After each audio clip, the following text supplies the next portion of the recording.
So how did it all start? I can remember when I was 6 years old, and I fell in love with a very pretty 20-year-old music student, and she taught me all the music that I knew in the first 10 years of my playing the piano.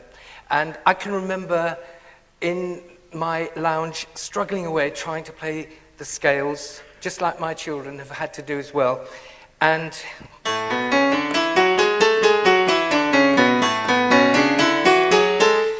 I keep struggling, and I teach at a special needs school on a Monday in Surrey, and when I'm teaching the kids to play the scales, I say, listen, stick to it, keep practicing, because you never know where that scale might take you.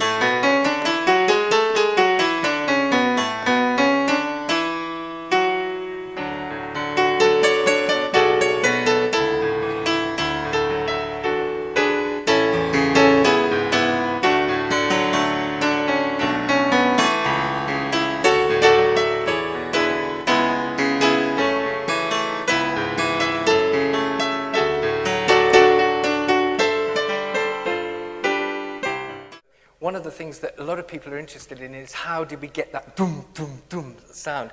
And whenever I'm writing a TV theme, I always write the long version first. It's like you can't make a novelette become a novel, but you can do it the other way around. So if you have something that lasts about 3 minutes. So we had I wrote the main Eastenders theme, and then in the middle I thought, well, let's have a bit of fun and do a piano section. You know, real old-fashioned kind of stuff like that. But unfortunately, that rhythm is different from the main pop contemporary thrust of Eastenders. And so when I got to the end of that, I said to my drummer, Graham, we've got a problem here because we've got to change the tempo. So we need to do some kind of distraction, maybe a tom fill or something. So we were doing doom, da, all that. And just as Graham was getting the final tom fill together and he was putting it down, Julia Smith and Tony Holland, the producers of EastEnders, walked in just as Graham was doing this little fill. Doom, doom, doom, doom, doom, doom, doom. And Julia Smith said, Simon May, you are a genius, because it was... It's taken me a long time over the years to conquer my nerves in public speaking. I used to be an absolute wreck when I went on. I must share a lovely story with you. When Howard's Way was nominated for the Television and Radio Awards, we all went off to the Grosvenor House, and there were literally as many guests at the hotel as there are here today, you know, well over 1,000. And I was so nervous, and I didn't enjoy my lunch at all, because I knew I had to do an acceptance speech.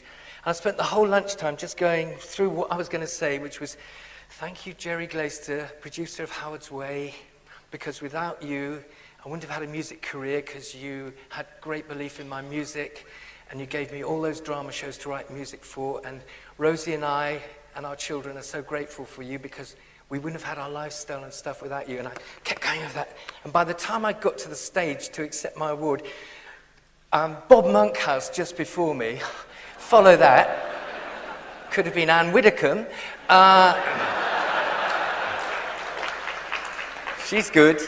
And then David Frost introduced me, and by that time I was so panicky, and all I could do was blurt out, ladies and gentlemen, I would like to thank Jerry Glaister, my producer, without whom it would not have been possible for my wife and I to have had children.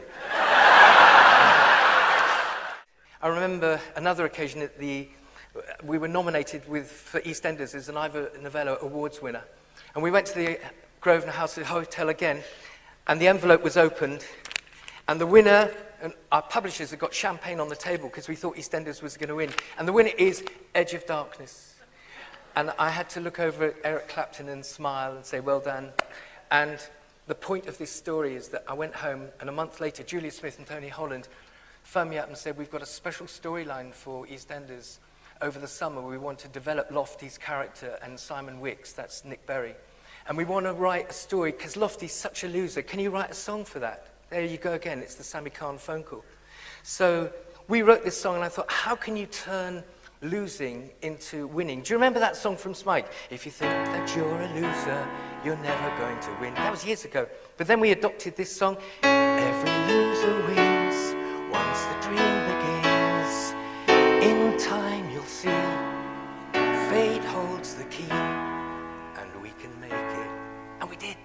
It went to #1. It was a million seller. We went back to the Grosvenor Hotel a few months later and got the Ivor Novello Award for the biggest selling single of the year. And the point of that story, and I tell my kids at the school I teach at, I tell them that story because I think that everything is possible.